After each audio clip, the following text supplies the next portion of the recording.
চট্টগ্রামের চাঁদগাঁও থানায় সকল প্রকার চাঁদাবাজি বন্ধ করে দেয় ইসলামী আন্দোলন বাংলাদেশ চাঁদগাঁও থানা শাখা। এতে ক্ষিপ্ত হয়ে চাঁদাবাজরা ইসলামী আন্দোলন বাংলাদেশ চাঁদগাঁও থানার সেক্রেটারি মোহাম্মদ হাবিবের বিরুদ্ধে মিথ্যা মামলা দিয়ে তাকে পুলিশ দিয়ে ধরিয়ে দেয়। ইসলাম দেশ মানবতার পক্ষে এবিটিভি সাবস্ক্রাইব করুন। কি আশ্চর্য ব্যাপার! পুলিশ চাঁদাবাজদের না ধরে উল্টো চাঁদাবাজের দালালি করে ভালো মানুষ আটক করে থানায় নিয়ে যায়। তাই থানা ঘেরাও করে ইসলামী আন্দোলন বাংলাদেশ চাঁদগাঁও থানার নেতাকর্মীরা এবং স্পষ্ট জানিয়ে দেয় তাদের নেতা মোহাম্মদ হাবিবকে না ছাড়লে থানা অচল করে দেওয়া হবে।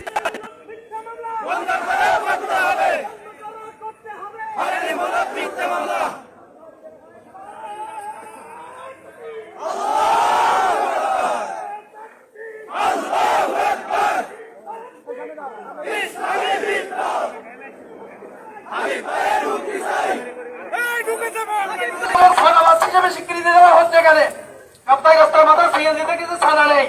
হাবিব ভাইয়ের নেতৃত্বে ওখানে আমরা প্রতিবাদ মিছিল সহকারে এলাকার লোকদের কেন প্রোটেকশন দিচ্ছে সাদাবাজদের বিরুদ্ধে। ওই সাদাবাজরা বিক্ষুব্ধ হয়ে আজকে আমাদেরকে সাদাবাজের মামলাতে মিথ্যা মামলায় জড়ানো হচ্ছে। আমাদের গায়ের উপর গাড়ি চালিয়ে তাকে চালান দিতে হবে। আলোর বিপ্লব টিভি, এবিটিভি, ইসলাম দেশ মানবতার পক্ষে এবিটিভি সাবস্ক্রাইব করুন।